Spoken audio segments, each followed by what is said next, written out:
everyone, very good morning. Am I audible to all of you? क्या सभी को आवाज़ क्लियर आ रही है? एंड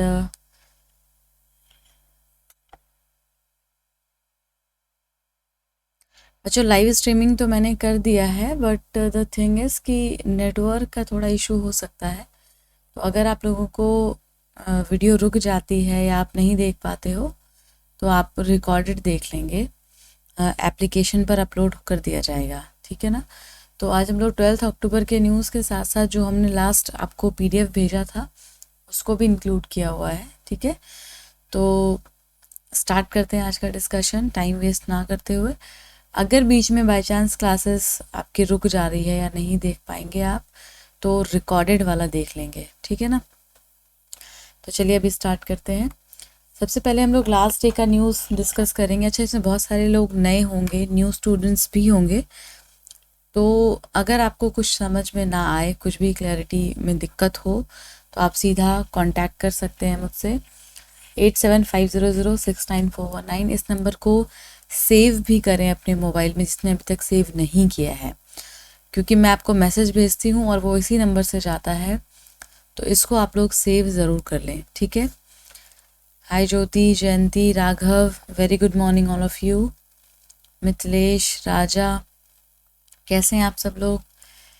तो करंट अफेयर्स हम लोगों ने मुझे लगता है 4 से 5 दिन हो गए जो डिस्कस नहीं किया है, मॉर्निंग में हम मिले नहीं हैं, but again we have started our discussion, right.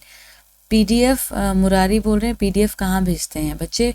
PDF आपको पर्सनली भी भेजा जाता है, प्लीज़ मेरा नंबर सेव करिए 8750069419। इसके अलावा जो यूट्यूब पर मुझे सुन रहे हैं उनको डिस्क्रिप्शन बॉक्स में भी पीडीएफ मिल जाता है, जो वीडियो आप देखते हैं उसके डिस्क्रिप्शन में भी पीडीएफ मिल जाता है, बट जो क्लास के स्टूडेंट्स हैं उनको पर्सनली भेजा जाता है। दीपक, मैं ठीक हूँ बिल्कुल, थैंक यू। चलो फिर स्टार्ट करते हैं हम लोग। आज का फर्स्ट न्यूज़ डिस्कस कर रहे हैं पैनल के बारे में। एक पैनल मतलब कि एक आप कह सकते हैं एक मीटिंग हुई है ना, एक समूह बनाया गया, किनका, किस चीज़ को स्टडी करने के लिए। जो दलित होते हैं, तो जो दलित वर्ग के लोग हैं उनको कैसे ये स्टेटस दिया जाए कि वो दलित वर्ग से बिलोंग करते हैं, या फिर जब वो कन्वर्ट करते हैं, जैसे बहुत सारे दलित हैं जो क्रिश्चियन धर्म में कन्वर्ट होते हैं, या इस तरीके से जो भी कन्वर्जन होता है, यानी कि फेर बदल होता है, पोस्ट कन्वर्जन होता है, वो कैसे होता है, ऑफिशियली कैसे लोगों को आरक्षण दिया जाए, तो उस चीज़ के बारे में है। जयंती, मिथिलेश, मैं बिल्कुल ठीक हूँ, थैंक यू सो मच आप सभी लोगों का। तो देखिए यहाँ पे एक आर्टिकल आया हुआ था इसी इशू पर, उसको हम लोग डिस्कस करेंगे। मैंने आपको भेजा था, बहुत सारे बच्चों को ये समझ में नहीं आया था, तो इसी वजह से मैं इसको डिस्कस कर रही हूँ। कुछ लोगों को ये समझ में आ गया होगा, है ना। तो कितने बच्चों को ये समझ में आ गया है मुझे बता दीजिए कमेंट करके कि हाँ मैम ये वाला न्यूज़ समझ में आ गया था। तो देखिए गवर्नमेंट ने सेटअप किया है, बनाया है 3 मेंबर कमीशन, ठीक है ना। 3 लोगों का क्या एक कमीशन बनाया है, और उसमें उसके जो हेड हैं उनका नाम है केजी बालकृष्णन। केजी बालकृष्णन जो आपके पूर्व सीजेआई थे, यानी कि chief justice of India, chief justice of India जो पूर्व थे, अभी के नहीं पुराने वाले, उनका नाम था केजी बालकृष्णन, उनको हेड बनाया गया था, ठीक है। एक बात और बता दूं बच्चों, अगर आप लोग अभी लिख नहीं पाते हो, बाय चांस अगर आप नोट्स साथ साथ में नहीं बना पा रहे हैं, तो जब मैं आपको पीडीएफ भेजूंगी फिर आप नोट्स बना लें, ठीक है। कुछ इंपॉर्टेंट चीज़ें जैसे कि मैंने भी बताया कि एक कमेटी बनाई गई है केजी बालकृष्णन की अध्यक्षता में, तो आप वो लिख लीजिए कि ये कोड वर्ड है, ओके ना, तो क्योंकि ये इंपॉर्टेंट चीज़ें हैं। अब नाउ ये किस चीज़ का स्टडी करेंगे, according the possibility of according SC status to Dalit who have converted to religion other than Buddhism and Sikhism। तो बुद्धिज़्म और सिखिज़्म के अलावा जो कन्वर्ट हो रहे हैं उनके स्टेटस को देखने के लिए कि यहाँ दलित वर्ग में उनको रखा जाए, उनको कैसे यहाँ पे क्या क्या सुविधाएं दी जाए, उसको स्टडी करने के लिए ये पैनल बनाया गया था। थोड़ा सा बैकग्राउंड में चलेंगे, कॉन्स्टिट्यूशनल क्या क्या आधार हैं, संविधान के अंदर क्या क्या चीज़ें लिखी गई हैं इसके लिए। तो वर्तमान में जो हमारे पास कानून है उसमें संविधान अनुसूचित जाति आदेश 1950 में प्रावधान है कि केवल हिंदू, सिख और बौद्ध समुदायों से संबंधित लोगों को ही अनुसूचित जाति के रूप में वर्गीकृत किया जा सकता है। ध्यान दीजिएगा, 1950 का जो अधिनियम था, आदेश था, उसमें ये कहा गया था कि हिंदू, सिख और बौद्ध, ये जो 3 समुदाय के लोग हैं, उनसे ही जुड़े हुए जो लोग हैं उनको अनुसूचित जाति में यानी कि शेड्यूल कास्ट में रखा जाएगा। हाँ दीपक, वीडियो रुक रुक के चल सकता है क्योंकि मैंने बताया कि जो वाईफाई है, जो इंटरनेट हमारा मेन इंटरनेट है, दैट इज़ नॉट वर्किंग। तो मैंने इसको अदर तरीके से लाइव करने की कोशिश की है, तो हो सकता है कि वीडियो रुके, है ना। तो अगर अभी समझ में आ रहा है, पढ़ पाते हैं तो ठीक है, नहीं तो रिकॉर्डेड मैं आपको भेज दूँगी, वो देख लीजिएगा, ठीक है। साथ साथ में अगर सुन पा रहे हैं तो बहुत अच्छी बात है। सो इसीलिए ये 3 कम्युनिटी का याद रखना है, सिख, हिंदू और बौद्ध। किसमें कहा गया था? कॉन्स्टिट्यूशन शेड्यूल कास्ट ऑर्डर, एक आदेश आया था 1950 का, वहाँ पर। मूल रूप से यह केवल हिंदुओं तक ही सीमित था। हालांकि 1956 और 1990 के बाद संशोधनों में सिख और बौद्ध को शामिल कर लिया गया। यानी कि जब शुरुआत होती है आरक्षण देने की या अनुसूचित जाति में लोगों को रखने की, तो इसमें सिर्फ और सिर्फ हिंदू को रखा गया था, क्योंकि ये माना जाता था कि हिंदू ही एक ऐसी जाति, एक ऐसी कम्युनिटी है जहाँ पे कि जो ये छुआछूत वाला प्रॉब्लम है ना, छोटे बड़े का भेदभाव है, ये सब देखा जाता है। जबकि आपको याद होगा कि बौद्धिज़्म तो बनाया ही इसीलिए गया था कि वहाँ पे छोटा बड़ा ऐसा कोई कैटेगराइजेशन ना हो, आप समझ रहे। तो इसीलिए ये बाद में लेकिन सिख और बौद्ध को भी इसमें शामिल कर लिया गया, बिकॉज 1956 के बाद, 1990 के बाद ये देखा गया कि इनके साथ भी, इनमें जो कम्युनिटीज़ हैं उनको भी परेशानी आ रही है, इस वजह से इनको भी शामिल किया गया।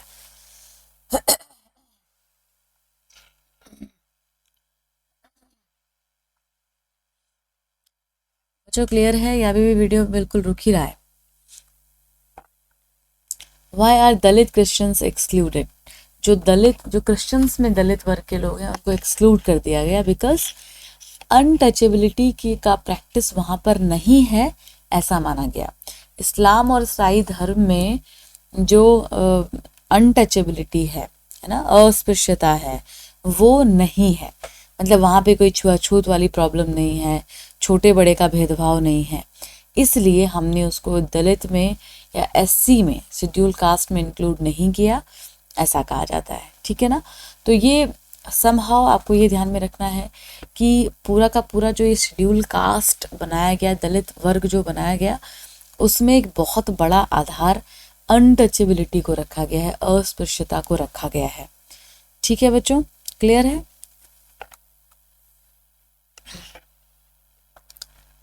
जो पहला बैकवर्ड कमीशन बनाया गया था, कालेकर कमीशन, याद रखिएगा, अगर पूछ लिया जाए कि कालेकर का आयोग किससे संबंधित है, तो ये पिछड़ा वर्ग आयोग ही इनको कहा जाता है।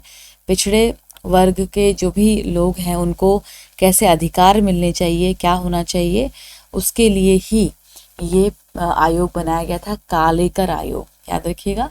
भेदभाव को खत्म करने के लिए इसको बनाया गया था, कमीशन को, क्या नाम था? कालेकर। और ये पहला कमीशन बनाया गया था, बैकवर्ड कमीशन, ठीक है।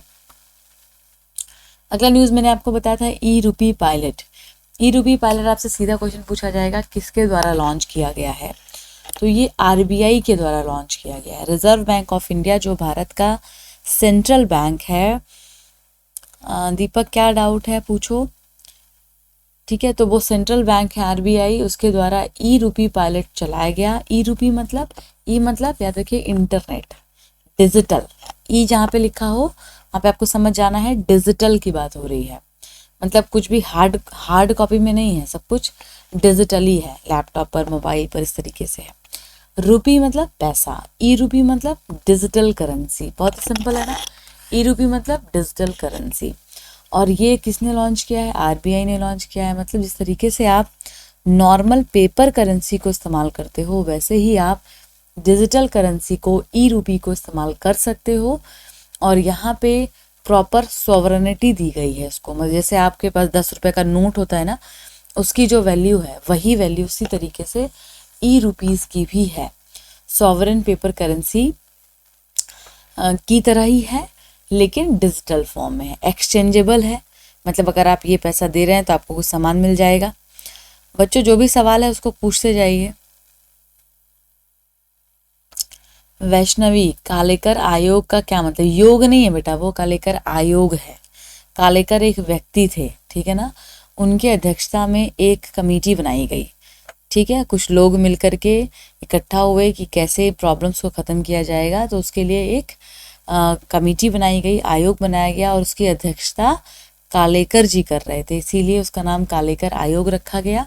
ये फर्स्ट बैकवर्ड कमीशन है भारत में, यानी कि जो दलित वर्ग के लोग हैं उनके उत्थान के लिए, उनका और कैसे हम भला कर सकते हैं उसके लिए एक मीटिंग हुई, और वो सबसे पहले जो इसका गठन हुआ वो कालेकर आयोग के द्वारा किया गया था। समझ में आ गया अभी? हाँ यस्मीन बिल्कुल सही है, टोकेनाइजेशन भी न्यूज़ में आया था। ये सब कुछ सेम है बेटा, कुछ भी डिफरेंट नहीं है। ये टोकेनाइजेशन ये सब डिजिटल करेंसी से ही जुड़ा हुआ है। Token currency, digital currency, these all are the same thing. अभी जब तक ये मार्केट में आ नहीं जाता है, आप इसको यूज़ नहीं कर लेते हो, तब तक आपको चीज़ें समझ में ज़्यादा नहीं आएंगी। बट आपको ये समझना है, अमृता पूछ रही डिजिटल करेंसी, बेटा डिजिटल मतलब क्या होता है? डिजिटल जो चीज़ें इंटरनेट पर संबंधित हो, आधारित हों, लैपटॉप पर वो चीज़ें दिख रही हों आपको। आजकल आप लोग सुनते नहीं हो डिजिटल इंडिया बना रहे हैं, डिजिटल लॉकर बना रहे हैं। इसका मतलब है कि कोई भी ऐसी चीज़ जो कि इंटरनेट पर मौजूद हो, ठीक है ना, मोबाइल लैपटॉप पर मौजूद हो, आपके हाथ में हार्ड कॉपी ना हो। जैसे कि अब 10 रुपए का सिक्का है, तो सिक्का तो आपके हाथ में आ जाता है, आप उसको फील कर सकते हो, टच कर सकते हो। लेकिन जो डिजिटल करेंसी होती है आप उसको टच नहीं कर सकते हो, बस आप उसको फील कर सकते हो, देख सकते हो कि हाँ ये मेरे पास इतना रुपया है। जैसे कि फॉर एग्जांपल आप अगर पेटीएम या फ़ोन पे चलाते हैं, तो पेटीएम में आपको पैसा दिखता है, मान लीजिए 1000 रुपये आपको दिख रहा है पेटीएम में, तो ये 1000 रुपीज़ आपके पेटीएम में है। आप जाएंगे तो उसको एटीएम से बाहर निकालेंगे तो 1000 रुपीज़ हाथ में आपके आ जाएगा।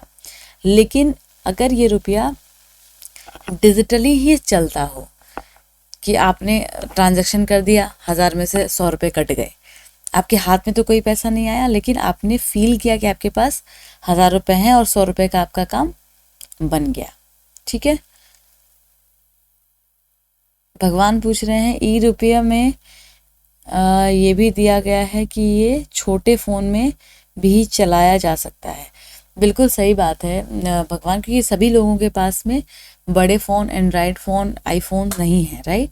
तो इसीलिए इसको ऐसा बनाया जा रहा है ताकि जो गरीब लोग भी हैं, मतलब जैसे रिक्शा चालक हैं या बहुत ही निम्न स्तर पर काम करते हैं, उनके पास छोटे वाले मोबाइल होते हैं जिसमें बहुत सुविधा नहीं होती है इंटरनेट वगैरह की, तो उससे भी इसका काम चलाया जा सके। अभी ये डेवलपमेंट चल रहा है, ठीक है बच्चों। इंटरनेट की बहुत दिक्कत आ रही है, अपलोड कर दूंगी मैं, टेंशन मत लीजिए, वीडियो को आप वहाँ से इसको देख सकते हैं, ठीक है। कुछ फीचर्स हैं इसके, आप लोग इसको लिख लेंगे। आगे बढ़ते हैं, अगला न्यूज़ हमारा है फ्रेंडशिप बेंचेस। बेंचेस ये वही वाला बेंच है जिस पे आप लोग स्कूल में बैठते थे, है ना, बेंच। अब उसका नाम रखा गया फ्रेंडशिप बेंच। आपसे क्वेश्चन पूछा जाएगा कि किसके द्वारा ये प्रोजेक्ट लॉन्च किया गया है, तो ये एक जॉइंट प्रोजेक्ट है, 2 लोगों ने मिलके लॉन्च किया है। पहला WHO विश्व स्वास्थ्य संगठन और दूसरा कतर, ठीक है। WHO और कतर जो है, कतर एक देश है, कंट्री है, ने मिल करके इसको लॉन्च किया है जॉइंट प्रोजेक्ट को। फ्रेंडशिप बेंच जॉइंट प्रोजेक्ट है, ठीक है। इसमें मेंटल और फिजिकल हेल्थ का ख्याल रखा जाएगा, ध्यान दीजिएगा। मानसिक और शारीरिक स्वास्थ्य जो है बच्चों का, उस पर फोकस किया जाएगा फ्रेंडशिप बेंच के अंतर्गत, ठीक है ना।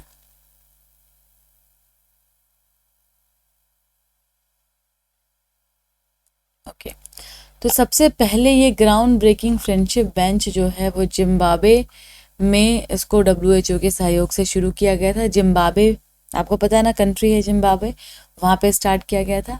और अभी जो मेंटल स्वास्थ्य को लेकर के, मानसिक स्वास्थ्य को लेकर के अन्य पहल हैं, उसमें फीफा, WHO ठीक है। Reach out, hashtag reach out, are you okay, ये सारा आपको याद रखना है कि ये सारे ही स्कीम्स और अभियान जो थे वो मानसिक स्वास्थ्य को बेहतर करने के लिए लाए गए थे।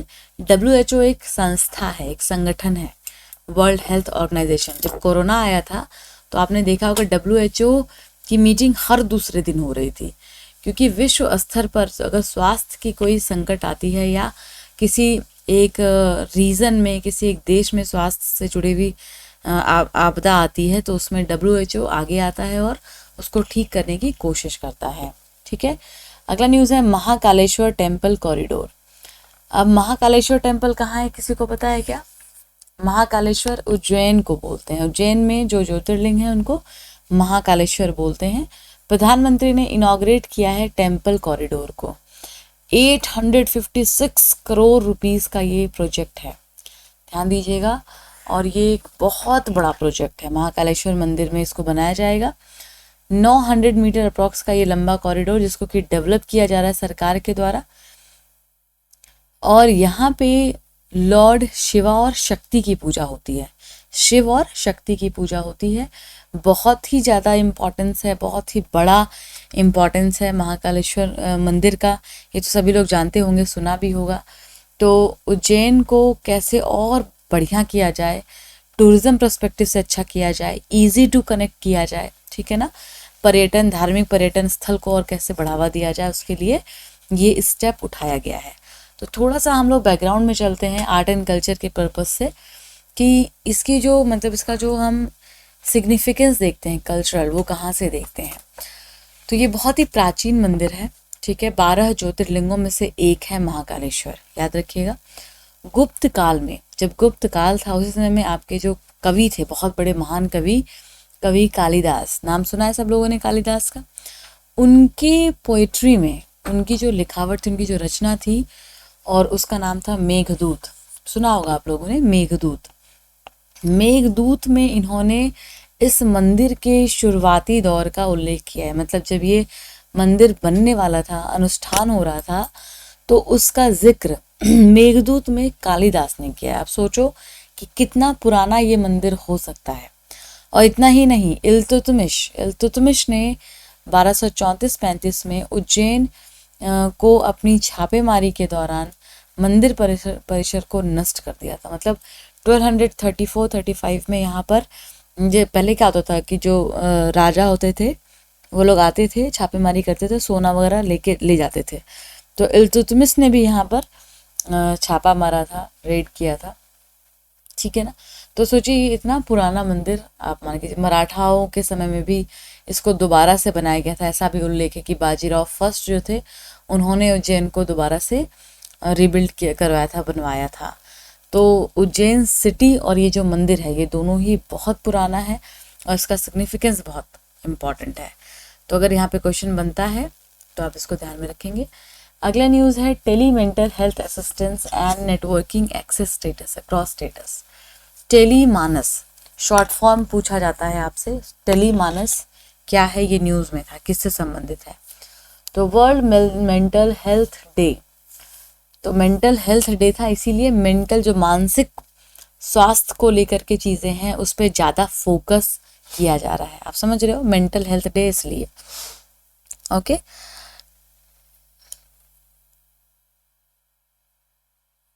तो यहाँ पे ये जो टेली मानस है ये किसका है, क्या है? ये एक इनिशिएटिव है tele Manas, ministry of health and family welfare का। तो ministry of health and family welfare का ये क्या है, एक इनिशिएटिव है मेंटल हेल्थ को बेहतर बनाने के लिए, अच्छा करने के लिए, ठीक है। So Tele Manas is a 24/7 call centre. ये एक कॉल सेंटर है। मान लीजिए कोई बच्चा है या कोई भी व्यक्ति है जो मानसिक रूप से बीमार है, परेशान है, उसको कोई हेल्प चाहिए, तो आप इस नंबर पर, जो टेली मानस है, ये एक कॉल सेंटर नंबर है, 24/7 वर्किंग है। यहाँ पे कॉल करके और जो भी प्रॉब्लम्स हैं उसको बता सकते हैं और विशेषज्ञ से आप जानकारी ले सकते हैं शॉर्ट टर्म बेनिफिट के लिए कि हाँ अब मैं क्या करूँ, कैसे ठीक करूँ। तो ये स्टेप यहाँ पे लिया जा सकता है। अगला न्यूज़ है ग्लोबल फूड सिक्योरिटी प्लेटफॉर्म। नाम से समझ में आ रहा है, फूड सिक्योरिटी प्लेटफॉर्म यानी कि जो भी खाद्य पदार्थ से संबंधित कैसे आप सिक्योरिटी प्रोवाइड कर सकते हैं अंतर्राष्ट्रीय स्तर पर। क्यों? क्योंकि इसमें ग्लोबल वर्ड जुड़ा हुआ है। अंतर्राष्ट्रीय स्तर पर जो भी खाने की आपदाएं भी, कि फूड स्कैरसिटी हो रही है, उसको हम कैसे ठीक करें, इसके लिए IFC जो है, इंटरनेशनल फाइनेंस कॉरपोरेशन, IFC क्या है, कैसे, इसके बारे में भी हम बात करेंगे। तो IFC ने लॉन्च किया है ये सिक्योरिटी प्लेटफॉर्म, कि जब खाना किसी के यहाँ पे बच जाता है तो कैसे उसको स्टॉक कर लिया जाए, कहीं और उसको डिलीवर कर दिया जाए। फूड इंस्टेबिलिटी अगर है ना, मान लीजिए खाने की आपूर्ति कहीं पर नहीं हो पा रही है, तो उसको हम कैसे यूज़ कर लें, कैसे वहाँ तक खाना पहुँचा दिया जाए, जो खाना वेस्ट हो रहा है उसको कैसे हम खाद में बदल दें। इन सभी के लिए ये जो प्लेटफॉर्म है उसको बनाया गया है, global food security platform. Most important बात आपको जो याद रखनी है वो ये कि किसके द्वारा इसको लॉन्च किया गया है, दैट इज़ IFC। IFC जो है वो एक इंटरनेशनल फाइनेंशियल इंस्टीट्यूशन है। जैसे आपके यहाँ पे RBI है ना, SBI है, बैंक है, ICCI है, वैसे ही IFC एक फाइनेंशियल इंस्टीट्यूशन है, वित्तीय संस्थान है। पैसे को लेकर के ये मदद करता है, किसी भी देश को पैसे देता है। सबसे इम्पॉर्टेंट बात क्या है कि ये वर्ल्ड बैंक का मेंबर है। IFC जो है वर्ल्ड बैंक में जो अलग अलग ऑर्गेनाइजेशन है उसमें से एक है IFC, ठीक है। इसका हेडक्वार्टर वॉशिंगटन में है, यूनाइटेड स्टेट यानी अमेरिका में, ठीक है ना। तो वर्ल्ड बैंक ग्रुप में अलग अलग संस्थान है, जैसे कि IBRD है जो गरीब देशों को मदद करता है, पैसे देता है कि आप अपने यहाँ पे डेवलपमेंट कर लीजिए। IDA है, इंटरनेशनल डेवलपमेंट एसोसिएशन, जो कि लोन देता है देशों को कि आप अपने यहाँ पे डेवलपमेंट कर लो, आप कुछ प्रोजेक्ट बना लो। IFC जो है फाइनेंस कॉर्पोरेशन, ये गरीब देशों की मदद करता है। जैसे भी आपको मैंने भी बताया कि इसने क्या किया, अभी पैसे फूड सिक्योरिटी को प्रोवाइड करने के लिए एक स्कीम लॉन्च किया है। तो इस तरीके से ये जो मीगा है, मीगा गारंटी देता है। मान लीजिए कोई जो बड़ी बड़ी कंपनी है वो भारत में आकर के कोई प्रोजेक्ट लगाती है, तो मीगा वहाँ पे एक गारंटी देता है कि आप यहाँ पे प्रोजेक्ट लगाइए, अगर आपका पैसा डूबेगा तो हम आपको उसके बदले में पैसे दे देंगे। डिस्प्यूट सेटलमेंट भी ऑर्गेनाइजेशन है, ICSID, ये सब वर्ल्ड बैंक के अंदर आते हैं, ये पांचों, ठीक है। तो याद रखिएगा। आज के लिए इतना ही करते हैं, थोड़ा इंटरनेट का इशू रहा बट कल प्रॉब्लम नहीं रहेगी। अगर कोई अभी नहीं ठीक से सुन पाया है या देख पाया तो वो रिकॉर्डेड वीडियो देख लेंगे, एप्लीकेशन पर उसको डाल दिया जाएगा, यूट्यूब पर भी अपलोड कर दिया जाएगा, ठीक है। Thank you so much, keep starting.